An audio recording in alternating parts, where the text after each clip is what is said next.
ಗುರುವಿಗೆ ವಂದನೆ ವಂದನೆ ಗುರುವಿಗೆ ವಂದನೆ.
ಯಾಕಪ್ಪ ಈ ಜಗತ್ತಿನಲ್ಲಿ ನನ್ನನ್ನು ಹೆಣ್ಣಾಗಿ ಹುಟ್ಟಿಸಿದೆ?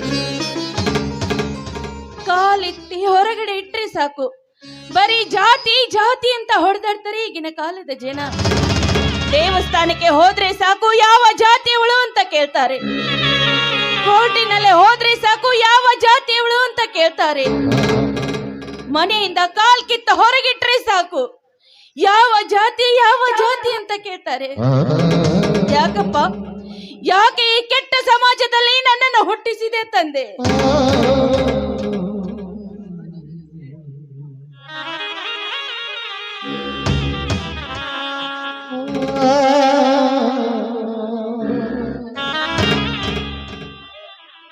ಕನಕ ಕನಕ ಬನ್ರಿ ಬನ್ನಿ, ಈಗ ತಾನೇ ದೇವರ ಪೂಜೆ ಮಾಡ್ತಾ ಇದ್ದೆ, ಬನ್ನಿ. ಇದೇನು ಕನಕ, ನೀನು ನೋಡಿದರೆ ಸ್ನಾನ ಮಾಡಿ ಮಡಿ ಉಡಿಯಿಂದ ದೇವರ ಪೂಜೆಯನ್ನು ಮಾಡುತ್ತೀಯ. ನಾನು ಇನ್ನೂ ಸ್ನಾನನೇ ಮಾಡಿಲ್ಲ. ಒಳಗಡೆ ನೋಡಿದರೆ ಒಂದು ಹನಿ ನೀರು ಸಹ ಇಲ್ಲ. ಹೋಗಿ ನೀರು ತೆಗೆದುಕೊಂಡು ಬರಬಾರದೆ? ಇಲ್ಲ ರೀ, ನಾನು ಇನ್ಮೇಲಿಂದ ನೀರ್ ತೆಗೆದುಕೊಂಡು ಬರೋದಕ್ಕೆ ಹೋಗೋದಿಲ್ಲ. ಯಾಕಂದ್ರೆ ಆ ವೆಂಕಟರೆಡ್ಡಿ ಹೆಣ್ಣು ಮಕ್ಕಳೆಲ್ಲ ಸೇರಿಕೊಂಡು ಬೋರ್ವೆಲ್ ಮುಟ್ಟಬೇಡ, ನೀನು ಕೆಳಗಿನ ಜಾತಿಯವಳು ಅಂತ ಬಾಯಿಗೆ ಬಂದ ಹಾಗೆ ಬೈತಾರೆ. ಅಷ್ಟೇ ಅಲ್ಲ ರೀ, ಈಗ ನೀರಿಗೆ ಹೋಗಿದ್ದ ನನ್ನನ್ನು ಒಂದು ಕೊಡ ನೀರು ಎತ್ತಿ ಹಾಕಿ ಕಳಿಸಿದ್ದಾರೆ. ಏನು, ನಿನಗೆ ನೀರನ್ನು ಎತ್ತಿ ಹಾಕಿ ಕಳುಹಿಸಿದರೆ? ಕಣಕ, ಅವರಿಗೆ ದುಡ್ಡಿನ ದುರ್ಬುದ್ಧಿ ಮನದಲ್ಲಿ ದಟ್ಟವಾಗಿ ಒಟ್ಟಿದೆ. ಜಾತಿಯಲ್ಲಿ ನಾವು ದೊಡ್ಡವರೆಂಬ ಕೆಟ್ಟ ಭಾವನೆ ಬೆಟ್ಟದ ಆಕಾರವಾಗಿ ಬೆಳೆದಿದೆ. ಅಂತವರ ಮಾತಿಗೆ ನಾವು ತಲೆ ಕೆಡಿಸಿಕೊಳ್ಳಬಾರದು. ಇದೇನ್ರಿ ತಲೆ ಕೆಡಿಸ್ಕೊಳ್ಬಾರ್ದು ಅಂದ್ರೆ ಏನ್ ಹೇಳ್ತಾರಿ? ಅಲ್ಲರಿ, ಊರಲ್ಲಿರುವ ಎಲ್ಲ ಜಾಗಗಳಲ್ಲೂ ಅವರೇ ಬೋರ್ವೆಲ್ ಹಾಕಿಸಿದ್ದಾರೆ ಅಂತ ಹೇಳ್ತಾರೆ. ಅಂದಾಗ ನಮ್ಮಂತವ್ರಿಗೆ ನೀರು ಕುಡಿಯುವುದಾದ್ರೂ ಯಾವಾಗ, ನೀರು ಸಿಗುವುದಾದ್ರೂ ಯಾವಾಗ ರೀ? ಹುಚ್ಚಿ, ನಮ್ಮೂರಿನಲ್ಲಿರುವ ಬೋರುಗಳೆಲ್ಲ ಅವರ ಜಾಗೆಯಲ್ಲಿವೆ ಅಂತ ಯಾರು ಹೇಳಿದರು ನಿನಗೆ? ಅವು ಎಲ್ಲ ಸರ್ಕಾರದ ಸ್ವತ್ತು. ಸಾರ್ವಜನಿಕರಿಗೆ ಕುಡಿಯುವ ನೀರಿನ ತೊಂದರೆ ಆಗಬಾರದೆಂದು ಒಂದೂರಿಗೆ 3-4 ಕೈ ಬೋರುಗಳನ್ನು ಮಾಡಿ ಹೋಗಿರುತ್ತಾರೆ. ಆದರೆ ಜನ ಅದನ್ನು ತಪ್ಪಾಗಿ ತಿಳಿದುಕೊಂಡು ಹೆದರುವ ಜನರನ್ನು ಹೆದರಿಸುತ್ತಾ ಆ ಬೋರು ನಂದೆ ಎಂದು ಹೇಳುತ್ತಾ, ಅಂತ ಜನರೇನು ಶಾಶ್ವತವಲ್ಲ. ನಾನೆಲ್ಲ ರೆಡ್ಡಿಯವರಿಗೆ ಭೇಟಿಯಾಗಿ ಈ ವಿಷಯದ ಬಗ್ಗೆ ಹೇಳಿ ಬರುತ್ತೇನೆ. ನೀನು ಅಡಿಗೆಯನ್ನು ಸಿದ್ಧತೆ ಮಾಡು. ರೀ, ನಿಂತ್ಕೊಡ್ರಿ. ಮಾತಿನ ಬರದಲ್ಲಿ ಹಾಗೆ ಸುಮ್ನೆ ನಿಂತು ಬಿಟ್ಟೆ. ಯಾಕೆ ಕನಕ? ರೀ, ಈಗ ತಾನೇ ದೇವಿ ಪೂಜೆ ಮಾಡಿದ್ದೇನೆ, ಪ್ರಸಾದ ಕೊಡೋದನ್ನೇ ಮರ್ತೇರಿ. ಬನ್ನಿ, ದೇವರಿಗೆ ನಮಸ್ಕಾರ ಮಾಡಿ ಪ್ರಸಾದ ಕೊಡ್ತೀನಿ. ದೇವರ ಪ್ರಸಾದ ಬೇಕಾಗಿಲ್ಲ ಕನಕ, ನನಗ ದೇವತೆ ಪ್ರಸಾದ ಬೇಕು. ದೇವರ ಪ್ರಸಾದ ಬೇಡ, ದೇವತೆ ಪ್ರಸಾದ ಬೇಕಾ? ಹೌದು. ಯಾವ ದೇವತೆ ರೀ? ನನ್ನ ಬಾಳಿನ ಸಂಗಾತಿಯಾಗಿ, ನನ್ನ ಮನೆ ಬೆಳಗುವ ಬೆಳಕಿನ ಕಿರಣವಾಗಿ ಬಂದಿರುವ ನನ್ನ ಕನಕಾದೇವಿಯ ಕನ್ಯೆಯ ಪ್ರಸಾದ ಬೇಕು. ಕನ್ಯೆಯ ಪ್ರಸಾದ ಬೇಕು. ಹೋಗಿಯಪ್ಪ, ಇದೇನ್ರಿ ನಿಮ್ಮ ಹುಡುಗಾಟ? ಆಗ್ಲೇ ನಾವು ಒಂದು ಮಗುವಿನ ತಂದೆ ತಾಯಿಯಾಗಿದ್ದೀವ್ರಿ, ಅಂತದ್ರಲ್ಲಿ ನಿಮಗಿನ್ನೂ ರಸಿಕತೆ ಏನ್ರಿ? ಹುಚ್ಚಿ, ಹುಣಸಿ ಗಿಡ ಮುಪ್ಪಾದರೂ ಹುಳಿ ಮುಪ್ಪಾದೈತೆ. ಬಾಳನ್ನರಸಿ ನನ್ನ ಮನದ ಪ್ರೇಯಸಿ, ಹಾಡು ಬಾರಿ ಮುತ್ತಿನ ಮಳೆ ಸುರೇಶಿ.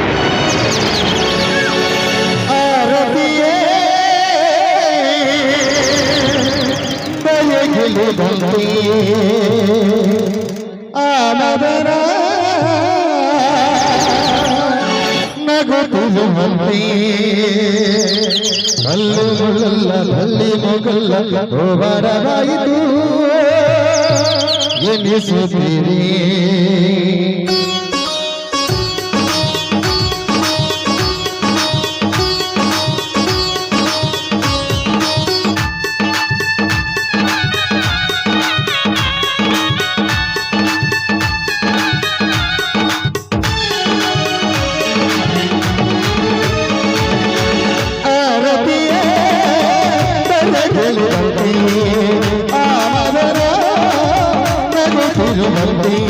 ಕಲ್ಲು ಬಳ್ಳಿ ಮೊಬೈಲ್ ಎನಿಸಿರಿ ಓಬಾರವಾಯಿತು ಎನಿಸಿರಿ.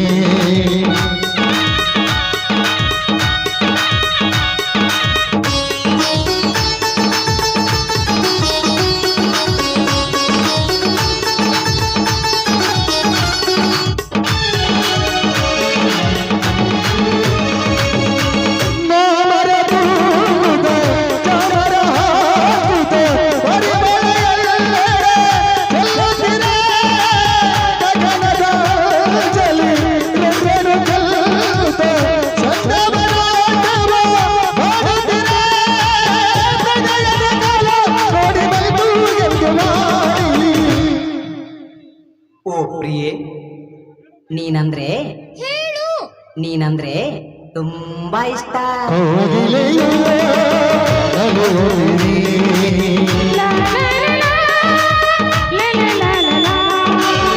ಆರತಿಯೇ ಬೆಳಗಿರುವಂತೆ, ಆನದರ ನಗುತ್ತಿರುವಂತೆ, ಕಲ್ಲುಗಳಲ್ಲ ಹೋದಾಡದಾಯಿತ ಎನಿಸುತ್ತಿರಿ.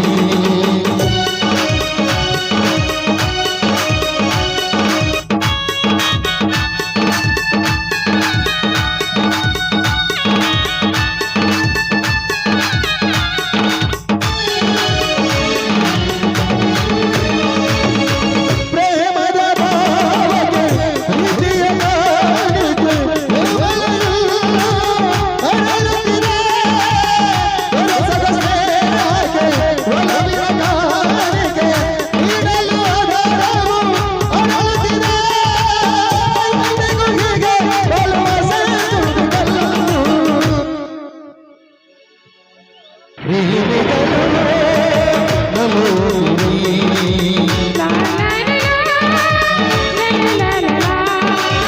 ಆರತಿಯೇ ಬೆಳಗಿರುವಂತೆ, ಆದರ ನಗುತ್ತಿರುವಂತೆ, ಕಲ್ಲುಗಳೆಲ್ಲ ಬಲಿನು ಬಂದು ಹೋದಾಡದಾಯಿತ ಎನಿಸುತ್ತಿದೆ. ಲಾ ಲಾ ಲಾ ಲಾ ಲಾ, ಲಾ ಲಾ ಲಾ ಲಾ ಲಾ, ಲಾ ಲಾ ಲಾ ಲಾ ಲಾ, ಲಾ ಲಾ ಲಾ ಲಾ ಲಾ. ಕಣಕ, ನಿನ್ನ ಮುದ್ದಿನ ಮಗ ಆಕಾಶ ಎಲ್ಲಿ? ಯಾಕ್ರಿ ಅವನು ನಿಮ್ಮ ಮಗ ಅಲ್ವೇನ್ರಿ? ಹೌದು ಕಣಕ, ಆದರೆ ಅವನು ನನಗಿಂತ ನಿನ್ನ ಮೇಲೆ ಬಹಳ ಪ್ರೀತಿ, ಅದಕ್ಕೆ ಹೇಳಿದೆ. ನೋಡ್ರಿ, ನೆನ್ಸು ಅಷ್ಟರಲ್ಲಿ ನನ್ ಮಗ ಬಂದೇ ಬಿಟ್ಟ ನೋಡ್ರಿ. ಅಪ್ಪ ಅಮ್ಮ ಅಪ್ಪ ಆಶೀರ್ವಾದ ಮಾಡಿ, ನಾನು ಶಾಲೆಗೆ ಹೋಗಬೇಕು. ಎದ್ದೇಳು ಮಗು, ಎದ್ದೇಳು. ಈ ಮನೆತನದ ಮರ್ಯಾದೆ ದೀಪವನ್ನು ಬೆಳಗುವ ನಂದಾದೀಪ ನೀನಾಗಬೇಕು ಮಗು, ನಂದಾದೀಪ ನೀನಾಗಬೇಕು. ಆತಪ್ಪ, ನಮ್ಮ ಕಾಕ ಎಲ್ಲಿಗ್ಯಾನು? ಅವನಿಗೇನಪ್ಪ ಸಡಗರ, ಅದೊಂದು ಟಗರವನ್ನು ಹಿಡಿಕೊಂಡು ಕಾಳಗಕ್ಕೆ ಹೋಗೋದೊಂದೇ. ಆಕಾಶ್, ನೀನು ಸ್ಕೂಲಿಗೆ ಹೋಗು, ಹೊತ್ತಾಗುತ್ತದೆ. ಆತಪ್ಪ, ಅಮ್ಮ ನಾ ಏನು ಬರ್ತೇನ. ಹೋಗ್ ಬರ್ತಾರ.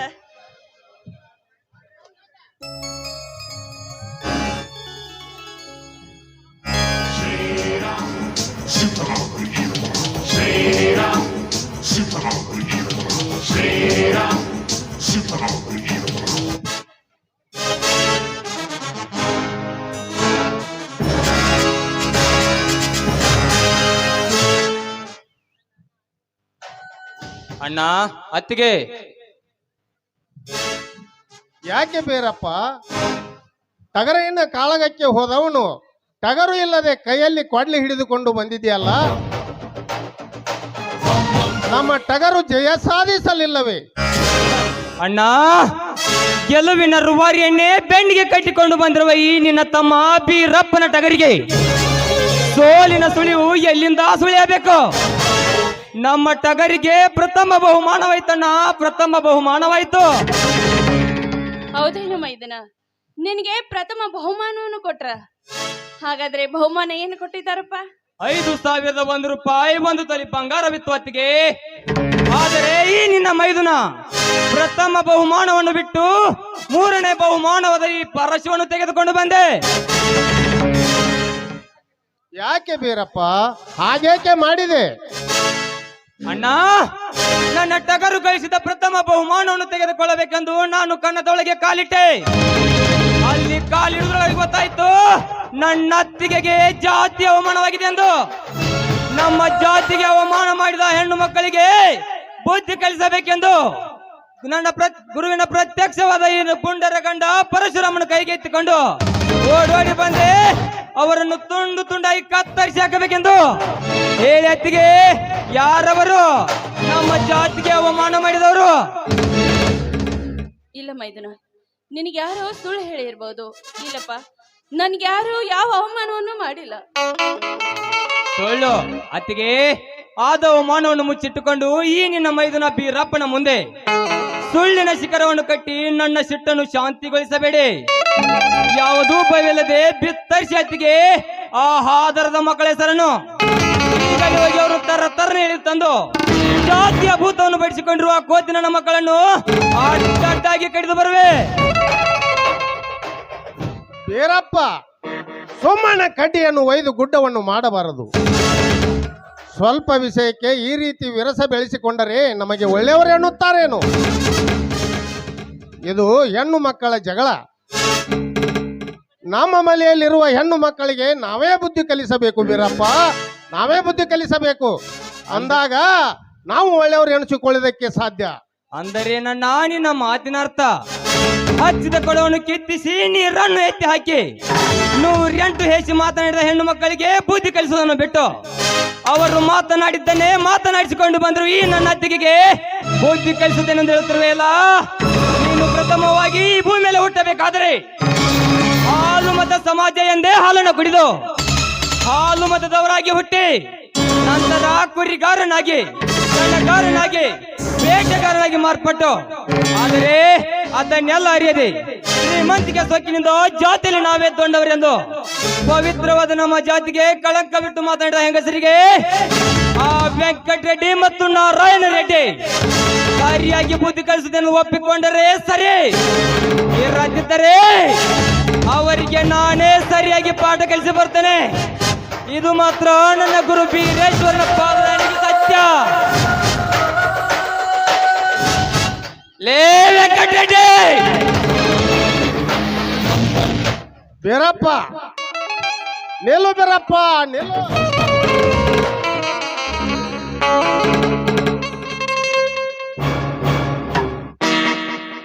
ಇದೇನು ಕನಕ, ನನ್ನ ತಮ್ಮ ಸಿಟ್ಟಿನ ಆವೇಶದಲ್ಲಿ ಹೋಗಿಬಿಟ್ಟ. ಮೊದಲೇ ಆ ವೆಂಕಟರೆಡ್ಡಿ ಮನೆತನದವರು ಎಂದರೆ ಈ ಊರೇ ಗಡಗಡನೆ ನಡುಗುತ್ತದೆ. ಅಂದಾಗ ನನ್ನ ತಮ್ಮನಿಗೆ ಮಾತ್ರ ಅಪಾಯ ತಪ್ಪಿದಲ್ಲ. ಕನಕ, ನೀನು ಒಳಗಡೆ ಹೋಗು, ನಾನು ಈಗಲೇ ಹೋಗಿ ನನ್ನ ತಮ್ಮನನ್ನು ಕರೆದುಕೊಂಡು ಬರುತ್ತೇನೆ. ಸರಿ, ಆಗ್ಲಿ ರೀ.